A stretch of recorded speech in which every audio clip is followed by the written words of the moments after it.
royal bi ma toog ak père Pala ma jama Diop comme ni ngeen ko amee chaque jour toog ak Boucar Ndour waaye toog ak ki nga xamante ne moom mooy madame l'ambassadrice de la France ñu war a waxtaan ak moom waxtaane lamb ji dara du leen ci rek incha allahu rabbi ak seen affiche ak canal Boucar Ndour yaakaar naa ne nuyoo woon nga ma dugal père Pala après nga dugal ki nga xamante ne moom mooy ambassadrice bi waxtaan ak moom ci li nga xamante ni noonu la gisee lamb waxtaan ak moom ci coopération bi nga xamante ni am na diggante France ak Sénégal yaakaar naa ne bu ko defee ñu bàyyi ko mu dem fa li nga xamante ni moom mooy beneen plateau bi mais père Pala maa ngi lay nuyu bu baax a baax di la ziyaare di wax ni amati naa mbégte ak contentement ñu jàkkaarloo waat.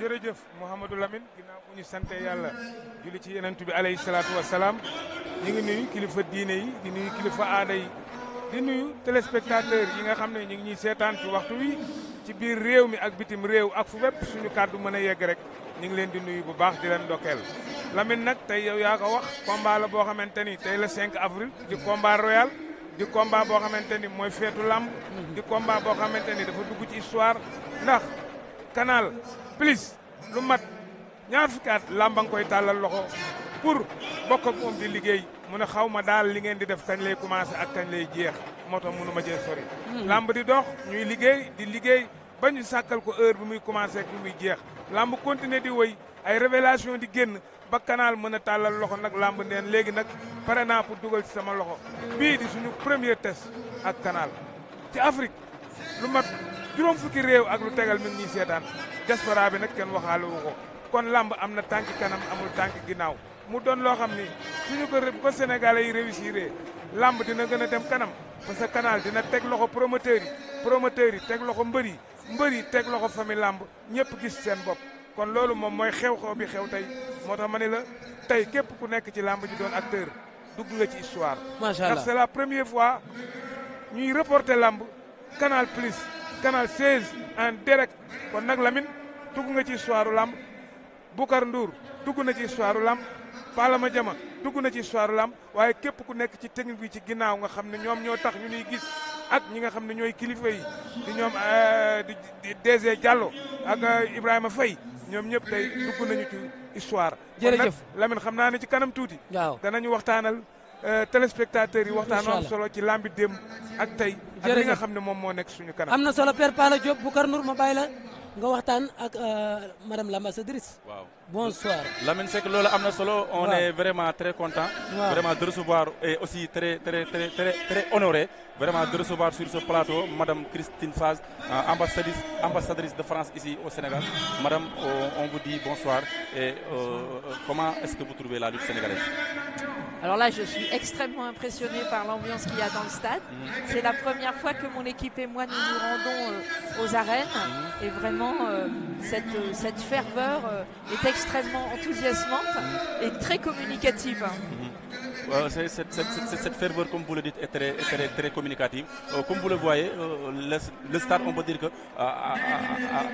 pour ne pas dire est plein, vraiment, le monde est à l'affût. Il y a beaucoup de jeunes vraiment qui s'adonnent vraiment sur ce magnifique sport comme vous le connaissez, et la culture sénégalaise qui est la lutte sénégalaise. Quels sont vraiment les liens que vous avez avec l'arène ou bien avec la lutte sénégalaise?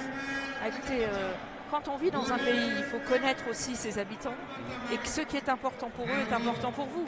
Donc il faut connaître la lutte sénégalaise pour connaître vraiment les Sénégalais. Oui. C'est impératif. Et nous avons coopéré avec la Fédération nationale de lutte pour que les athlètes sénégalais de la lutte puissent participer au JOJ dans des conditions de bon entraînement. Et nous avons aussi, je ne sais pas si vous avez pu vous renseigner là-dessus, mais lancer une exposition sur l'histoire de la lutte sénégalaise au musée Théodore Monod, justement, pour aussi que l'histoire de ce sport national soit mieux connue et que les Sénégalais puissent accéder à toutes ces images d'archives qui sont importantes aussi pour connaître la lutte d'aujourd'hui. Quelles sont les perspectives de cette collaboration? Les perspectives sont assez riches, mais il faut pour l'instant, aujourd'hui, je pense que ce qui est important, c'est de donner la priorité aux lutteurs, puisque c'est le combat royal. Donc, pour l'instant, c'est le jour des lutteurs. Oui. Voilà, on fera la prospective pour un autre jour. Pour l'instant, il faut s'imprégner de l'ambiance et profiter de cette grande fête. Bien sûr. Votre pronostic sur le combat royal, parce qu'on dirait que vous avez une affinité avec le roi des arènes. oui après le combat. bàyyi bu combat bi jeex. Après le combat on va. sifflé na diggante Birigal olympique bu Ngor ak ki nga xamante ni moom mooy Saa Bokkal bu Kër Massar. waaw Saa Bokkal xam nga xale la boo xam ne mi ngi bokkoon ci écurie Tay Shinga tey mi ngi Kër Massar bi ci premier combat bu fa bëre. di bëre xale boo xamante ni tamit bokk na ci xale yi nga xam ne ay ndaanaan lañ waaye Saa Bokkal tey dafa mel ni dafa jóg. jël na ko rëcc na day rëcc wala du rëcc. laa ilaha illallah ñu ngay bëre cey Birigal bëtt nañ la. door na ko ci suuf. Saa Bokkal bëri na bëre bu rëy. kii mbër la daan na jël bu rëy. non daanaan la. bëri na bëre bu rëy daan jël bu rëy. dafa bokk ci révélation laa ilaha illallah. waaw daan na ba jël bu rëy per paala. jël bu rëy la ko daan. bëri na bëre bu rëy daan jël bu rëy. bi mu ko jàppee. waaw daf ko meeb. waaw xale bi doon daanaan daal di ràcc. waaw bëgg a réception wàcc ci suuf. waaw mu daal di koy dabal ko. waaw daal di koy déséquilibré maanaam da ko faussé. xatar bi koog moom. booba nag xale bi jàppatul nekkatul. waaw mu enseigné ko. waaw looloo waral mu daan ko jël bu mel ni mu ko daan. kii daanaan la. Birigal bi mu fi mujj. waaw dafa dóor adversaire am mu daanu. gisoo ko da koo xam tey mu ñëwoon woo adversaire am ci xeex. dafa jóg rek sa waay juyaloog moom jël ko egg ko fu sari mu téye ca mbagam dafa jóg xandaaloog moom dafa jóg sa waay juwaatloogu moom daan ko jël bu rëy Lamine boo seetloo diggante daaw ak ren tey ren sax la wàccagul waaye daaw saison daaw bi moom Saa Bokkal tey wàcc na fi dem na fi ba Toubacouta bëre ju lutte simple ma ne ko lutte simple boobu dafa am lu muy def si yow te boo seetloo tey lutte simple boobu da ko dimbale mbëru bëre dóor la mais tey dafa ñëw mel ni mbëru lutte simple sa waay boo ko ci xeex mu ñëw juwaatloogu moom bëreeg moom si bëre Lamine mu daan ko jël bu rëy bu amul benn werante ma bàyyi la nga eggale moom waaw Madame l'ambassadrice, notre dernière question vraiment pour ne pas abuser de votre temps. Quel est votre pronostic sur le combat royal? Certes, vous avez une affinité avec le roi des arènes Modou Lo, mais peut-être quelle est votre impression sur le combat royal? Vous savez, chez nous, oui. Ça porte malchance de donner un pronostic. Oui. Donc moi, je ne dis rien, que le meilleur gagne. Que le meilleur gagne. Et voilà. Et voilà. Je ne dirai rien. Je n'ai pas l'intention de prendre parti, c'est trop dangereux. Bien sûr, bien sûr. Et votre séjour ici au Sénégal, le pays de la Teranga? Votre séjour au Sénégal, comment se passe votre séjour ici au Sénégal qu'on appelle le pays de la Teranga? Être l'ambassadrice de France au Sénégal, c'est un grand honneur. Oui. C'est un pays très important pour la France. C'est une très grande responsabilité et c'est aussi une très grande joie. Une très grande joie. En tout cas, on vous dit merci vraiment de nous honorer de votre présence ici à l'Arène nationale. C'est moi qui vous remercie. Merci beaucoup. Messieurs. Merci.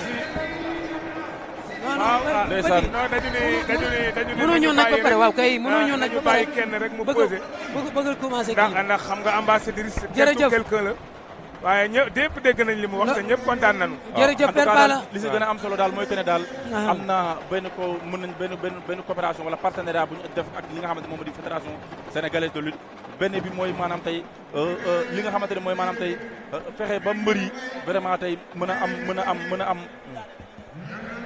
ndeysaan fexe ba fédération bi tey mën a liggéey ak ñi nga xamante ne mooy ambassade de France bi rawatina Jeux olympiques de la jeunesse yi nga xamante ni tey ñu ngi ñëw tey dinañ soxla moyen dinañ soxla li nga xamante ne aussi tey moom mooy xalaat dinañ soxla xam-xam dinañ soxla expertise kon ñoom tey ubbi nañ seen i buntu li nga xamante ne mooy fédération sénégalaise de lutte pour mën leen a accompagner mën leen a jàppale si li nga xamante ne mooy Jeux olympiques de la jeunesse yi di ñëw waaw yi di ñëw jërëjëf Boucar loolu am na solo waaye en tout cas daal Saa Bokkal bëri na bëre bu rëy bu rëy loolu lay wane ni li mu bëri daal à tout moment mën nga ko jàng li mu bëri bettu ma gis nga Lamine mbër contact lutte simple à chaque fois dama koy wax xam nga contact Lamine mën ngay bëreeg Lamine bañ mu gaañ la waaw mais lutte simple di nga dajeeg ordinateur wala ngañ seen wala Mamadi waaw di nga bëgg a bëree waaw bëgg a moytu mu gaañ la bëgg a moytu mu daan la foofu boo fa mûriree lamb dootu la jaaxal mais tey Saa Bokkal li mu bëri tey rëy na bëri na lu rëy macha allah vraiment bëri bi rëy na lool Père Balla Diop waaw bëri bi rëy na ndax amul round d'observation dañoo jóg rek